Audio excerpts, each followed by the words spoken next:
Hey, and welcome to Breaking Bread, hosted by me, Crunk Chocolate, a show where we break verbal bread with the quote-unquote enemy. Whenever Manchester City has an upcoming match, I will be here having a conversation with a supporter of Manchester City's upcoming opponent. Shout out to all of those watching on YouTube, Twitch, Twitter. Hey, right now, if you're watching, if you can, on YouTube, hit the thumbs up, like the video, please. Uh, all you fantastic people watching the replay, hi, hello, appreciate you. Nope, not gonna put it on podcast. That's gonna be like, if you're gonna be listening on the podcast, rate and review. There's no need to deal with that. Tomorrow, Manchester City will welcome Brentford to the Etihad. Let me find my notes. I lost it. Live, baby. Hold on, there we go. Tomorrow, Manchester City will welcome Brentford to the Etihad. Will the Beast sting City, or will the stadium be buzzing from a Manchester City victory? To help me cover tomorrow's match, I have our good friend, Brentford FC NYC's Shady Gang. Give it up for Charlie Corr. How's it going, son? How's it going? Thanks for having me back. Appreciate it, man. Of course. It's always good to have you back. Hey, we already got some people here. Hey, NYCBs. Shout out to you, Ben. Thanks for being here. Yeah. Good. Decent. Thank you, you bees. All right, we're taking over your chat here a little bit. That's good. Hey, love it. The more the merrier, right? That's exactly how this works. I guess let's start here. How have you been since the 2 weeks I've seen you? Yeah. Well, obviously, the game against you guys didn't pan out well, but I mean, I think, let's face it, I think we were pretty set on you guys having a good performance, and it turned out well for you.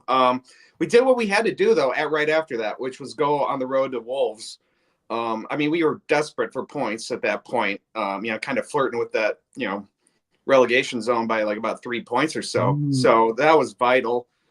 We looked okay in that game. We weren't, we had a lot of moments where I think we actually could have blown that out. Neil Mope had about 3 shots on target that were saved in the first 30 minutes or so.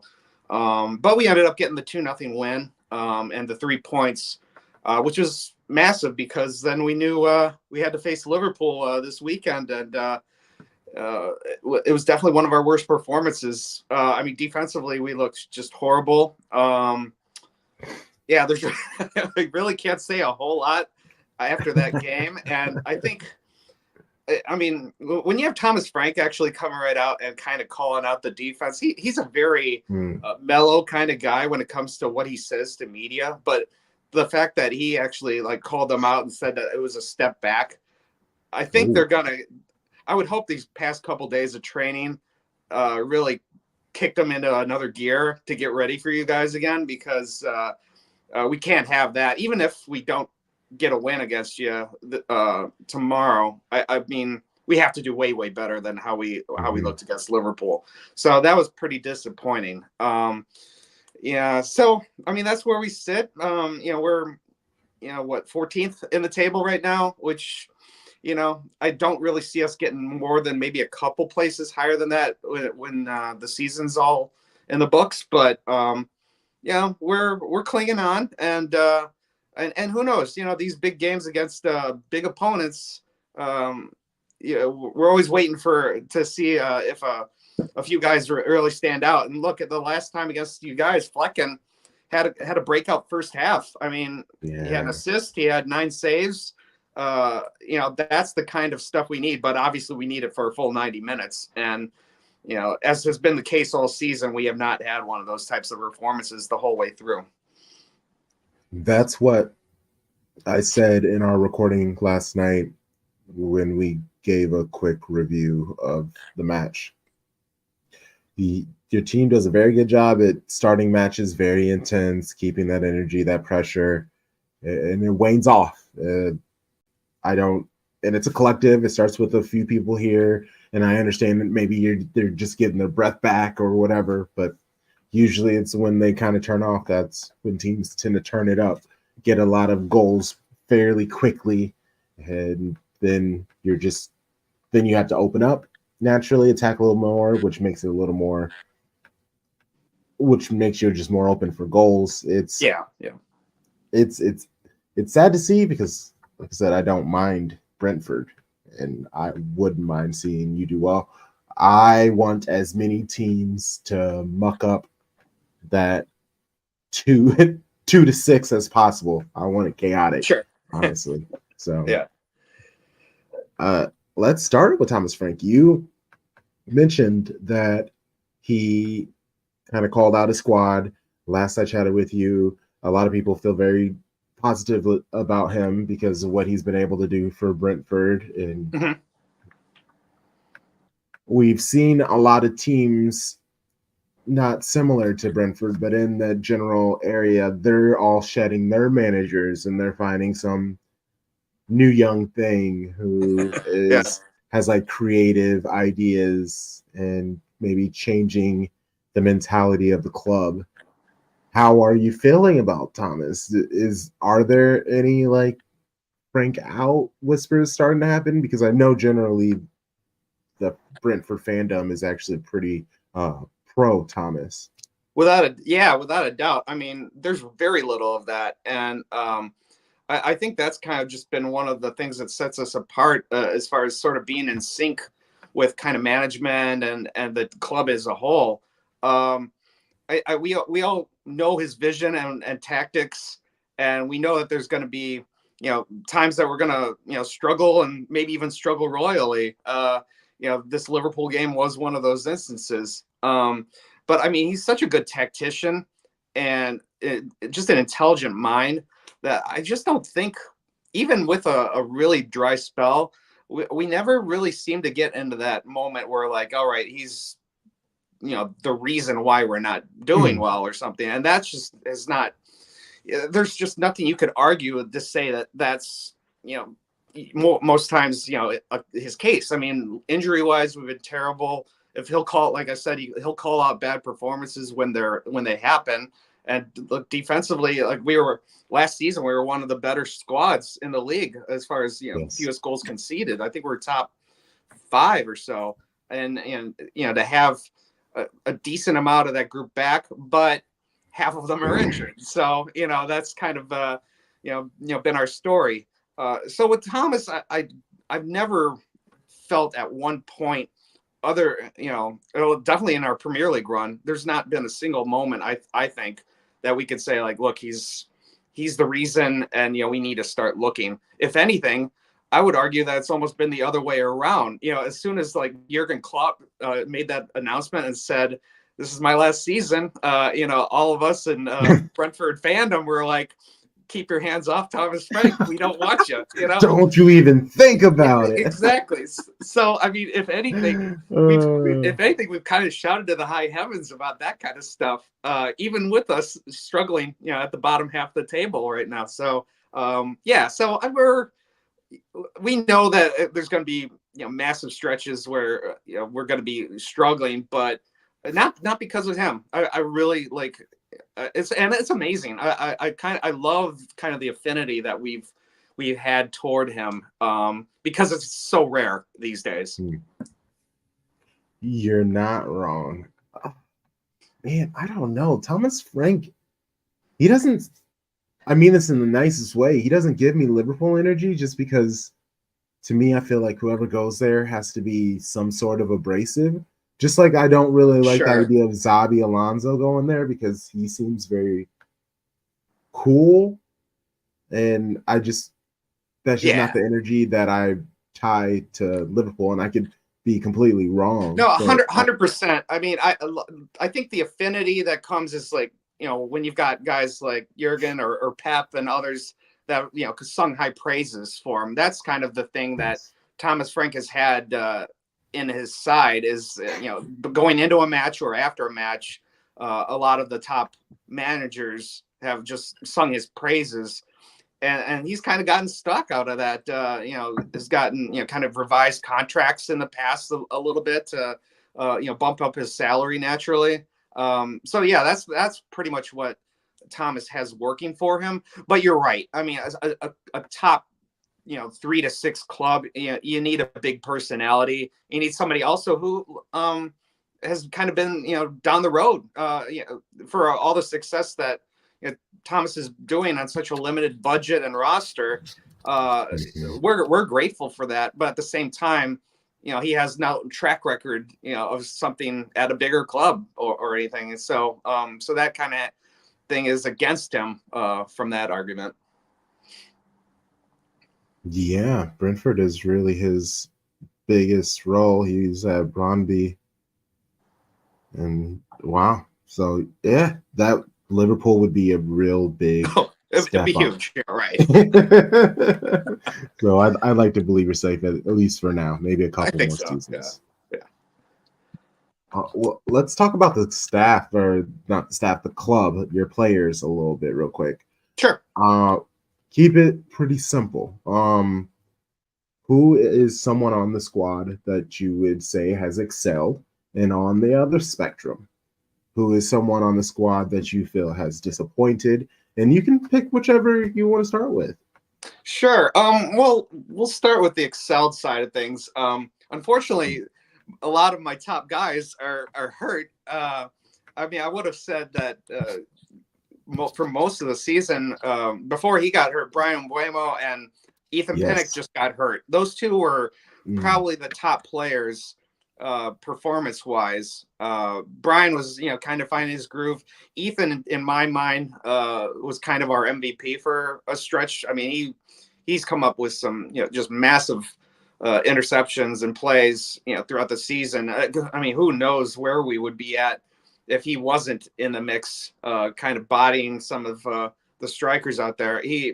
He's been so solid. So, but as far as current guys, I mean, the obvious one is Tony. He's scored 4 goals in 5 games already, and really without missing a beat. I mean, that's the thing. That is certainly impressive. I mean, he gave every indication that he was going to come out, swinging, after his suspension, and and he's lived up to it. Really, I mean, 4 goals is not too shabby of a performance, and I mean, he looks good out there. I mean, he's drawn potential PKs, and he battling multiple defenders.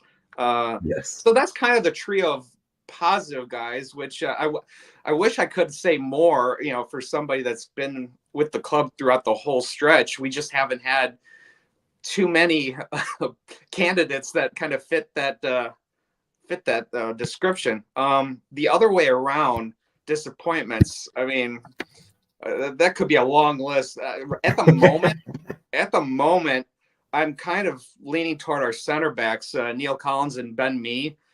Ben, I mean, he was our team MVP last season, and we know. I mean, he's obviously an older player, and probably was expected to be a little bit of a drop off.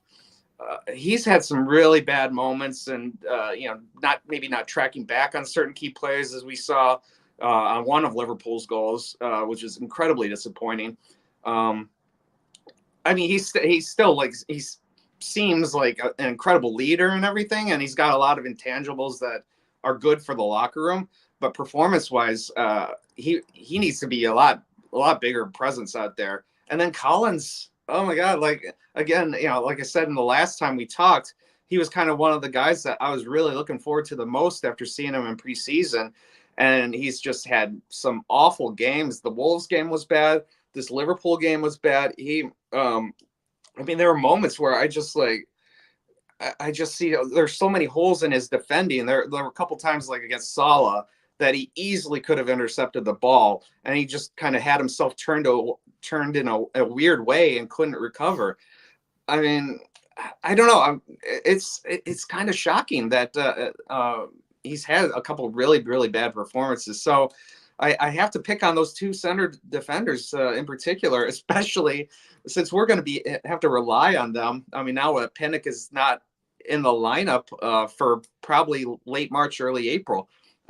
So yeah, those would be my two biggest disappointments. I probably a few weeks ago, maybe I would have mentioned Flecken in there, but I think he's kind of fortunately had a stretch of decent games. That first half against you guys, like I said, was his breakout moment.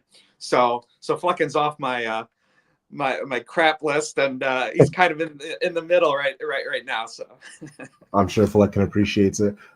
I took a look at your injury list. Yeah, Rico Henry, Pinnock, Mbuomo, Hickey, Shad, however you say his last name. Yeah, some pretty solid starters. People who would be one of your first subs coming off. It's good for me as a City fan that this is happening to you. But, yeah.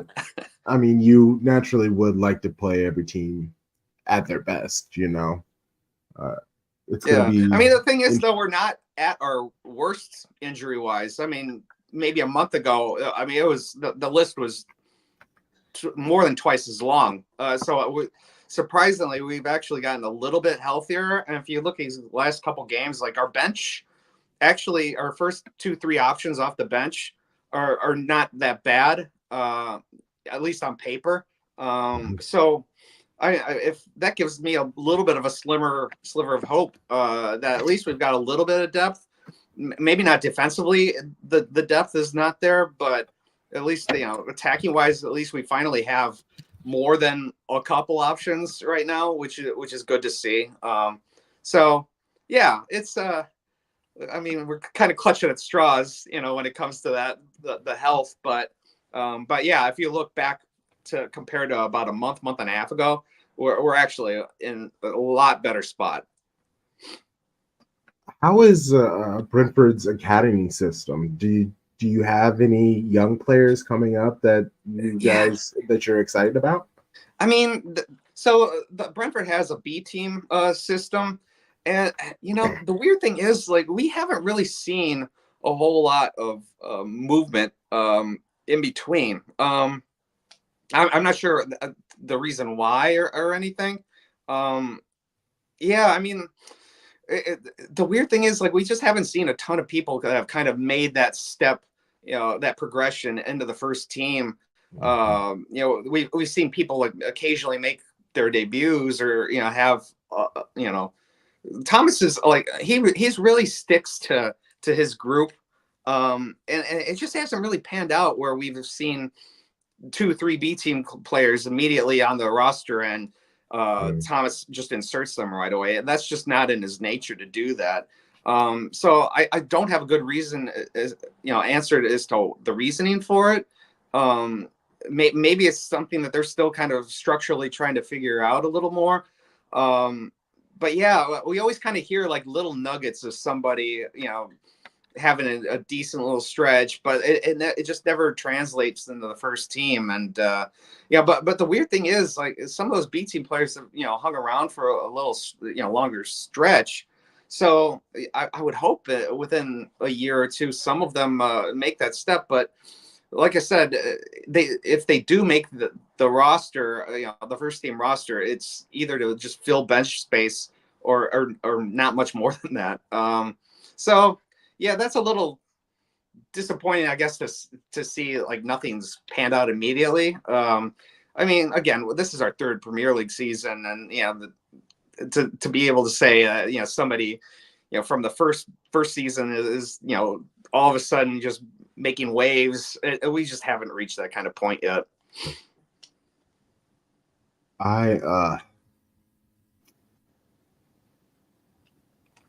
Neil Maupay and Kyle Walker had a situation in the previous match. Maupay recently had come out and even denied Kyle Walker's accusations. I am intrigued to see, because it's one of those things. Everybody knows Maupay is kind of like a piss boiler. That's just who he is. And he's one of those players you hate playing against him, but you low-key want a player like that on your squad. How are you are you expecting more of that? Walker, he mentally does seem to be a little off. I don't know if you saw that clip of him throwing a temper tantrum, basically looking like a 3-year-old during that Right. the last match. Malpe might be able to get him again. Yeah, yeah. Neil has that knack, doesn't he? He does. To be honest, I don't like it. I mean, I know it seems to give him an edge, and maybe some of it is for his own kind of amping up. You know, it's kind of one of those types of things where, yeah, he's releasing a lot of that, but maybe that's just kind of the temperature that he sort of needs to get himself going. He's never really explained it too much, you know, just kind of like in little bits and pieces, you know, whether, you know, he's, you know, mimicking a, you know, a Tottenham goal, you know, celebration or what, you know, I mean, he always throws a little something out there. I mean, if it would be one thing if maybe like, you know, he just did it like a little bit in moderation. But he always seems to like strike a chord that, you know, doesn't, if for at least for me personally, I prefer he did less of that. But I think it's really he does it just to get himself going. And I mean, you can't really fault the results, at least for him individually. I mean, he's had a decent stretch here, but you can make a point where like has it collectively helped? You know, I mean, it motivated Tottenham, and they ended up getting a win out of it. You know, was that little, you know, moment for collectively a good one? I mean, you could definitely argue no on that. So it's yeah. So for him individually, I guess it's okay, you know. But me personally, I mean, I'd like to see less of it and just kind of focus a little bit more on the footballing. I mean, there's nothing wrong with being aggressive or, you know, maybe pushing the envelope a little bit. But you know, it has to translate into goals and wins, and he's gotten a few goals, which is good, but it hasn't translated to wins. So, so that's the reason why I think I'd like to see a little bit less of that and more focus on, you know, putting away one of your chances that you had, you know, against like Wolves, for example, where he didn't have a goal in that game, but easily should have had a first half brace, you know. So.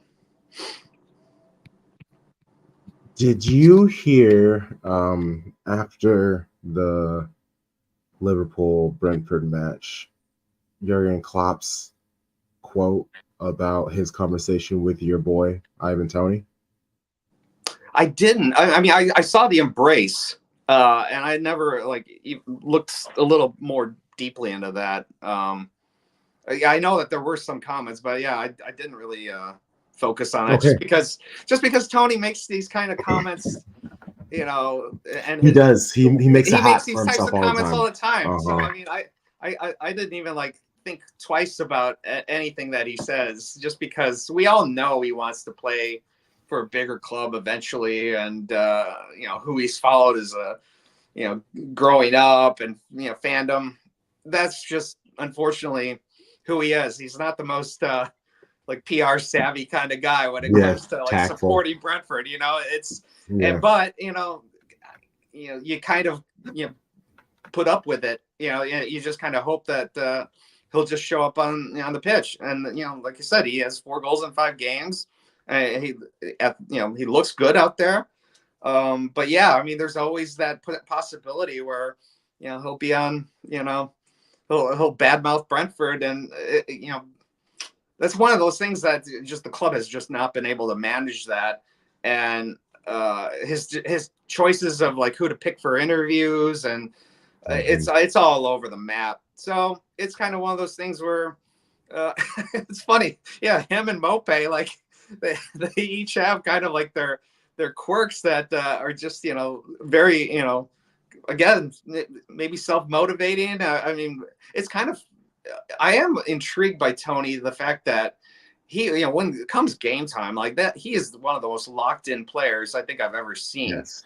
But yeah, when it comes to, you know, the media's hanging around, or he just wants to, you know, say something on his Instagram account, it's no holds barred. It could be anything, and we've just sort of like become accustomed to it.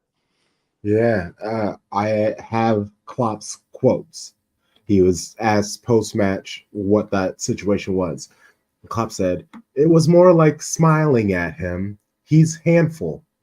He's a handful and really tricky. I used a different word, but it's really tricky to play against him, obviously. Am I right that he's a Liverpool supporter? He's not shy to say that. Then I can admit it as well. We spoke a little bit about that, and he wished me good luck for my time after these things here. A lot of players said it. It was a nice conversation. That's great. All right. So all right. So it'll be Liverpool and Arsenal, and who else is at the top of Tony's list this summer? Right? Yeah, I feel like the evergreen list. So be it. I mean, that's just hey, as long as he keeps us in the mix and we go on to season 4, we'll and we get our reinforcements, then we'll be good. Yeah, it's too bad. I mean, it is one of those things where, because as a fan, you always kind of want that reciprocation. And yeah, he does show signs of that. Certainly after he scores a goal and like he'll celebrate in the corner, and you get every indication that he loves it. But then 12 hours later, or 30 seconds after a game, it could be something else.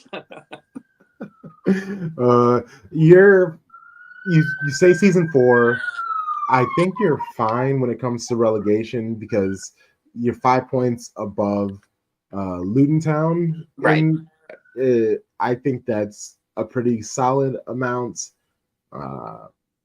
Really bad things I feel like would have to happen to the club, and yeah, I think Luton Town is kind of worse off. What is a price that Brentford could offload Tony for, and you're like, okay, cool, bye, thank you for your time here? God, I mean, I don't know. I mean, the club is thrown out a couple hefty, almost 100 million like type figure. I mean, I that's kind of beyond my realm. I have no idea, to be honest. I mean, it's price wise. I mean, it could. I mean, I'm definitely not the best at that kind of engagement. I mean, I do feel like though, we could have gotten a little bit more as far as our goalkeeping situation too. And business wise, I mean, I have no idea like what his value is, and it's kind of tough to even gauge it right now, just because he had an 8-month ban. Yeah, he's at a prime age. I mean, he's 27 right now. So, yeah. But there's still a lot of uncertainty, and you also wonder, which clubs would want to maybe even put up with his behavior as far as like off the field. Certainly on the field, I mean, he gives you so many things that a typical striker doesn't have in their arsenal. So I mean, optically he's a great signing, but I mean, I think there's just still a lot of unknowns, just because he's still kind of working his way back. I don't know. Certainly a team like Arsenal or Liverpool, I mean, I know that they could have free reign to spend. But I mean, I don't know what that figure would be at all. I don't think a lot of people know what that figure would be. Right? Because it's one of those things. Is he $100 million player? No. Is he $100 million player to Brentford? Yes. I mean, we'll say that for sure. Yeah, right. Like if someone is willing to pay that, then because I mean, who am I to not take it? And we're kind of at that state of our existence of like, okay, we've had a couple intelligent signings or some good movement, but we have not really reaped the benefits too heavily as far as an outgoing player and really maximizing money wise. We haven't reached that kind of peak yet for players. So yeah, it's still kind of TBD as far as us being able to just get that blockbuster player moved out and being able to say, hey, now we can invest in 2 or 3 incredible options to replace something like that. We're still kind of not, we're still waiting for that a little bit. Yeah. Thoughts? Okay, so sticking with the whole year on 15th, I know I asked this already, but it's been a couple of weeks, so you could completely change on it, and you weren't like thrilled with the season, but you kind of have accepted it. Let's say you guys lose today or lose tomorrow. How are you? Or let's say this: win or lose, does it affect how you see the season? Like, if you lose, is it like, oh well? If you win, it's like, oh well, because of where you sit right now? Is it just as long as we don't get relegated, I don't really care much more about the season? I mean, my take going into tomorrow's game, if we lose, I want it to at least look like we were competitive and we were able to rebound in some fashion after the Liverpool game. I think if we have back-to-back games where we're conceding, 4 or 5 goals, which I mean that's not out of the realm of possibility. You guys are ducking, are battling it out for among the top three. I mean, it's almost like you guys need to score 4 or 5 goals to kind of Yeah, keep up. honestly. But from our standpoint, if we had a back-to-back poor performance, I'll be disappointed with that. But as far as wins loss, I mean, I would not feel bad about a loss. It just depends what type of loss. That's kind of how I'm going into this matchup, just because it's incredibly difficult circumstance to go in to the Etihad and be able to pull off something, especially how thin we are in our back line. So big picture, I'd be a little more worried if it was something that lingered for 3-4 games, or where we were conceding 3-4 goals every time out. I mean, that would really that put me on alert a little bit, and I'd start to worry things about the big picture. At the moment, I'm kind of hoping that the Liverpool thing was just a really, really bad second half, and we'll rebound from it in some capacity. If we don't get 3 points, if we don't get 1 point, it's not the end of the world. But I do want us to at least show, we want to make sure we show up, and that's kind of how I'm going to gauge tomorrow. Cities offensively, they really haven't been it. Halan has been struggling. He did lose his grandma, so I know there's some time to breathe. He had 9 shots. The first one that really was on target was basically when the match was over. A lot of just missed open headers where all he had to do was just. That's true. Yeah. Right there, it was very interesting, and you would like to say that you're going to see him come and be hungry and score all these goals, but you really don't know. This has been the most human Halan really has seemed in a while, because at Dortmund he would get his niggles, but he would kind of come back and still wind up and get all these goals. He still leads the Premier League in goals. He's still the league leader and stuff like that. But this, especially comparing to himself in the previous season, this is a huge down year. And Yeah, we're waiting for him to step up and for it to turn up. And this is a great time to start matches. I mean this in the nicest way, but against Brentford and Bournemouth, this is kind of a great way to get your P's and Q's in order, get your fundamentals back, and because both squads they're not really gonna give you anything too crazy. Like, they're tactic wise, it's gonna be a brilliant game plan. They're gonna play their game, but you're not really gonna get these back heels and flick-ons and things like that. They're here to play football. It's probably gonna be real ugly at moments, and that might be what Halan needs. It's just body smashing, getting into the game. I'm interested to see how he does, along with Phil Foden. He's been playing a lot on the right. Does Pep finally bench Alvarez? Even if he does bench Alvarez, does that mean Pep is even going to play him centrally? We have some questions of our own.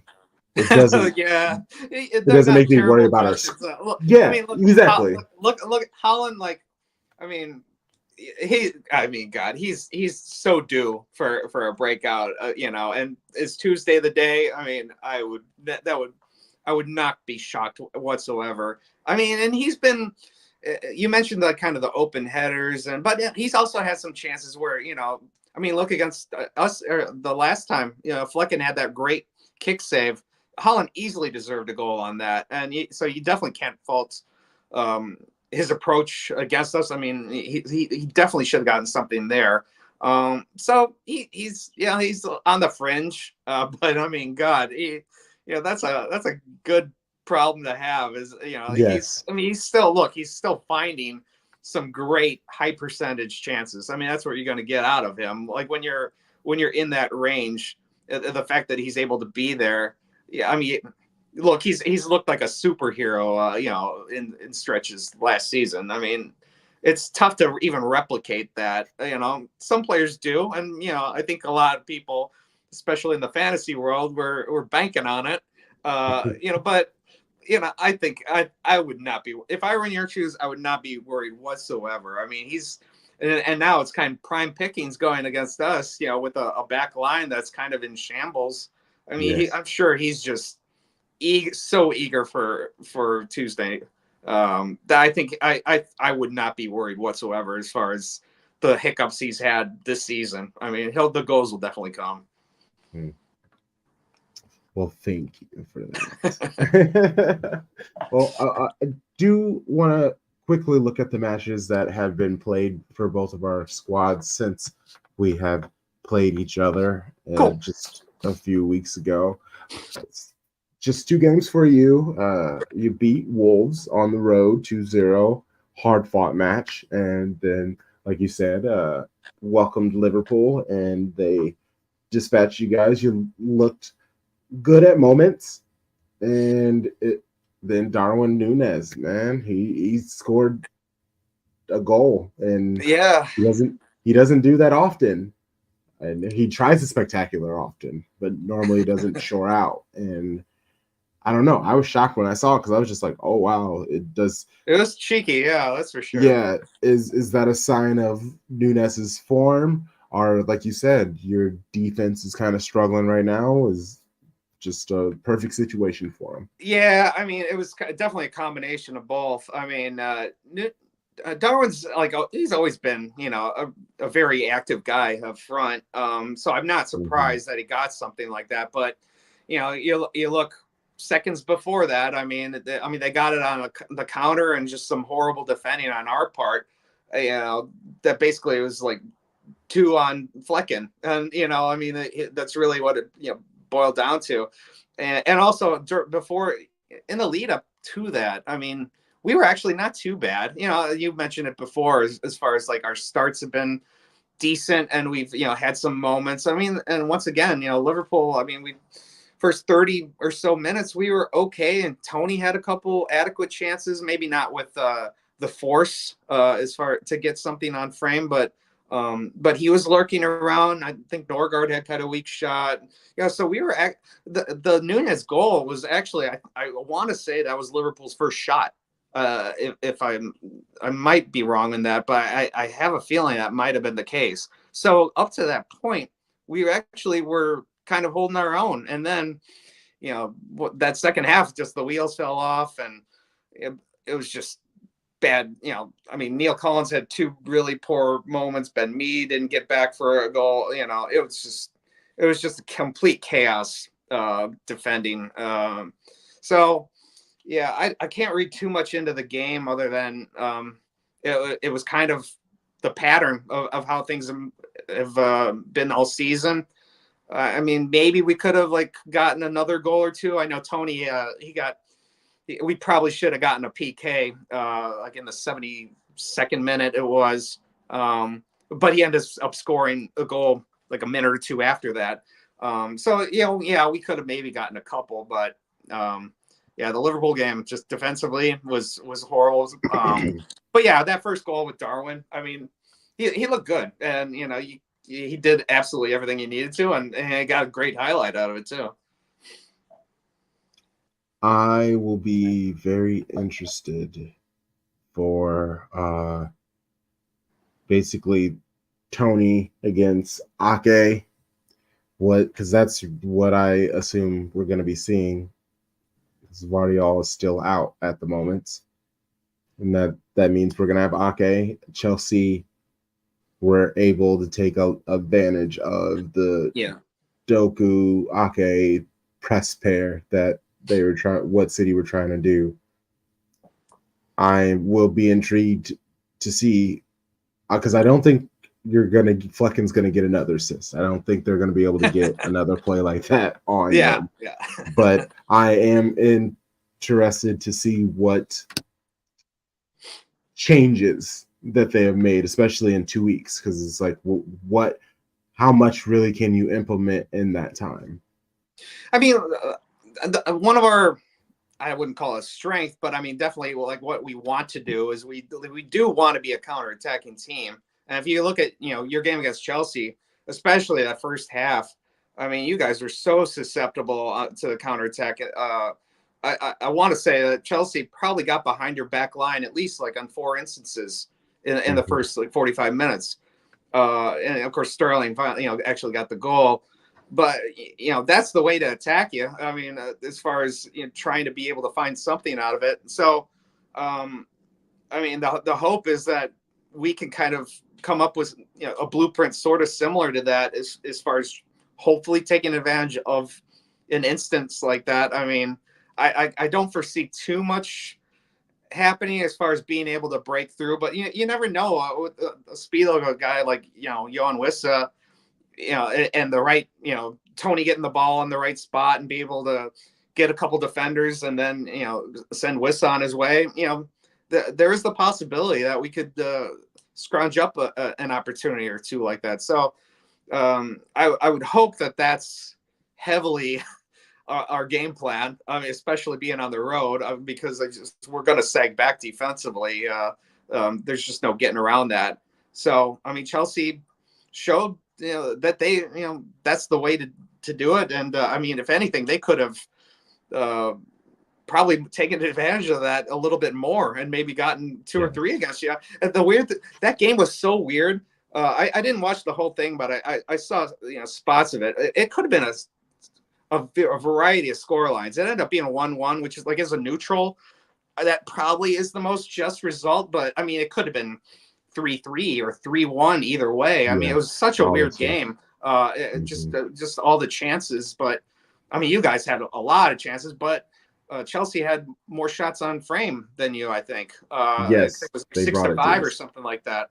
Yeah, so it wasn't that great. Yeah, it was a really strange game. But it did kind of show the blueprint that look, the counterattack does work. And if you're able to take advantage of that once or twice, I mean, they got Sterling on that goal, but they easily could have had 1 or 2 others, and that would have just changed the whole dynamic against you guys. I mean, I think you guys still would have fought back, at least I would assume so. Yeah, so I guess going into Tuesday, you just kind of, as a Brentford supporter, you're just kind of hopeful that there is that kind of lapse and we're able to find something that way. But I think the number of chances we're going to have, it's going to be one of those where like we'll have 2 or 3 really good ones and we better bury something, because otherwise, I just don't see us getting a whole lot more than a couple opportunities. Let's get to the starting 11 prediction. Sure. I can go first. Sure. Because and this is me willing it. I don't think this is going to happen, unfortunately. So we have Ederson at goal. I'm going to go left to right. So Ake left back, center back pairing of Akanji and Diaz. And I would love Stones to actually be our right back. I just think we need to sit Kyle Walker. He just needs some time to cool down. He was benched the other day, and our play wasn't affected at all. And I think we just need to continue that. Last match against Chelsea, Pep left Rodri basically by himself. Usually there's a double pivot, someone there to help him be like a pressure valve. I think Pep learned his lesson. I hope Pep learned his lesson. I think he's going to put Nunez right next to him. KDB as the other midfielder, which does mean I have Doku, Halan, and Foden still on the right wing. I know that pisses off so many City fans. They want him centrally. They think he deserves it centrally. You wouldn't put David Silva on the right wing, would you? That's basically what a lot of people are saying right now. So it's people are very upset. That's pretty. Yeah, that's a strong group. Good luck to us. Huh? Yeah. Well, so okay. As far as us, I'm gonna go. So okay. I really don't want to repeat what I said last time because that's going to be the reality of it. So I'm going to go with a group that I'm hopeful for. That's going to be.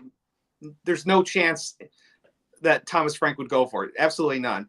I want us to go at you guys with a 4-3-3 formation. I want a front line of Tony, Mope, and Wissa. Just, for kicks. So what do we have to lose? I mean, I would love to see that. I just don't. I think there's zero chance of it happening, but I still would like to see us just go for it. Even if you change tactically, 20 minutes in, just try it. Just try it. Yeah. So a little. The fan in me wants to see just something just kind of out of the box for what he will decide for this game. And then of course, our midfield has actually been probably the most consistent thing we've got. We've got Janelt, Norgard, and Jensen. I mean, that'll be our trio again. So if we did the back four, it would probably be, Sergio Reguilon on the left, Mats Roerslev on the right. And then who knows, who the two central defenders would be. I mean, I would assume Ben Mee, just because I think management likes him and I just don't see them benching him. And then, do you keep going with Neil Collins or do you go with Chris Iyer, who actually had the best group kind of replacing Pinnock?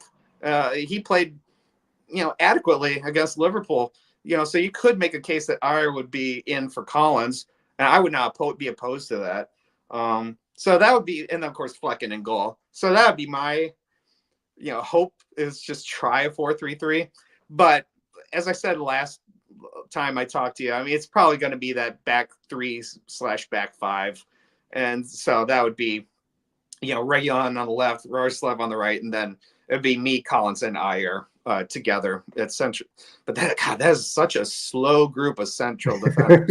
And I'm just, I'm just so worried about that group right now. I just, if Doku's anything, I mean, that's another reason why I just kind of want, let's just go with back four and just, have me and Collins or whatever be your two slow guys in the group. But we'd get burned big time if we went with a back four, I think, against you. So, but yeah, that's my hope. I hope that I would love a front three. I think the front two, if we, kind of do that sort of 5-3-2 formation, which is probably the reality. I think it would be Tony, and I would call it Wissa getting the edge over Mope, just because Mope got the start last time. And of course, obviously these back-to-back games, and Mope is just not a good 90-minute player. So in this case, I think I would like to see Wissa and Tony pair together, and then you sub in Mope or Keane Lewis Potter or whatever, or both of them. Who knows? But that's probably going to be the reality of how we approach you guys. What's up, George? Hey, you were saying what other club we can add to Ivan Tony's list? Apparently Chelsea. Chelsea. All right. I'll wait for that quote from Tony in the press. Right. In, a couple weeks or something. You know what? I've been thinking the color blue looks really nice on me. It just randomly says that in a chat. They're just like, okay, Tony. Yeah. He might say it. He might have already said it. I have no idea. Right? Don't even know. I have him blocked on social media. I don't know. Let's end the show with score predictions. How do you see the match going? And yeah, just let us know score predictions. For those watching, let us know what you think the score prediction of the match is going to be. So my prediction, I mean, I just think we're going to lose. There's no question. I'll go with 3-1, but it wouldn't, I wouldn't be surprised if we gave up 4 goals again. I mean, we're on the road, against, you guys. I mean, it's, and like I said, been saying, our defense is just at bare bones right now. We're really in a bad spot right now with Ethan Pinnock not being there. Combine that with, Rico Henry being out all season, or most of the season, and Aaron Hickey being out a lot of the season. I mean, we're just not in a good spot defensively. So I'll say 3-1, but it wouldn't surprise me if we gave it 4 again. We're definitely giving up a goal. That's for sure. I don't see 4 goals. The last time we scored 4 goals against a Premier League squad was the 4-4 draw against Chelsea. The other times we have scored 4 goals have been either Huddersfield in the FA Cup round. We scored 4 against Fluminense in the Club World Cup. We just haven't really been scoring like that when it comes to Premier League squads. I don't know if that's because the Premier League is doing what they're doing, or maybe the players just know there's another match in 3 days. So once we kind of get that 3 goal lead, they turn their brains off, which I mean is pretty accurate because they love giving up a late goal to lose a clean sheet. I hate it so much. Yeah. George, I believe it's going to be 4-1 City. Yeah, they definitely need the redemption, and Hilke needs to be a sub on. That's the only problem though. With if Grealish is hurt, who's starting? Like, yeah, you can put Phil on the left, but then who's over on the right? Is that Bernardo? I guess Bernardo could come back, and you have Nunez. But also if Foden is subbed, or if he's not starting, City fans are gonna lose their mind. There's no chance. Foden is 100% starting. 100%. Start Bob. I would love that. I would love Oscar Bob is great. He's earned it, I feel. And we really haven't seen much. Him and Rico. Both of those players have been kind of MIA recently, and it's kind of bummed me out. Yeah. All right. Well, we made it to the end of the show. Yeah. Please plug yourself. Let people know where they can find you. NYC, Brentford, OFC, and all those things. Yeah, sure. Yeah. I mean, I kind of help oversee the Brentford, New York City supporters group. Our handle for everything on social media is just at Brentford FC NYC. And you can always email me at brentfordnyc@gmail.com. We'll be getting together for the game on Tuesday at the Red Lion. So if you're in New York City, 151 Bleecker Street, we will be there at 2:30 Eastern time, which we're located, 1 block south of the Man City, New York City supporters group at Amity Hall. So I'm kind of been trying to dub this the Greenwich Village Derby. It's just for like local supporting. It hasn't like picked up or picked on, but you know what? I threw the hashtag out there today just for kicks. But kind of a nice little local thing we got going. I get along great with the people over there too. Yes. So it's kind of a nice thing to have, like both our supporters groups. They certainly have told Man City's New York group has been very vocal, just saying like, what a great job we're doing. So I'm very humbled by that. And, just still trying to build the fandom. I mean, unfortunately, we're probably one of the most consistent, well-attended groups stateside. And I'm very, happy about that. And these weekday matches are definitely a tough one. I mean, yes, if you have to break out your laptop, like by all means do it, if you're somehow able to do it. So we'll be there. And like, if work gets in the way, we totally get it. Yes, and the homies, Biddle Banter. Check them out. They said they would love to have you on the show. So yeah, give them a follow. They're most Excellent. dope people. Yeah, for sure. Cool. Well, we will be back Wednesday for a live show with Stat Man Sam Biccarino. Gonna have a nice conversation about him, how he got into statistics, and really like he's hammering out these statistics. You really don't see a lot of them in WOSO, so that's really why what he's doing is sticking out, and it's really growing very well. And he's getting in those like stats, those like nerdy things, and so I love it. It's great. I like it too. Yes. So we have that, and then Thursday we have our lit stream, and Saturday we have the kickoff show for the match this weekend against Bournemouth.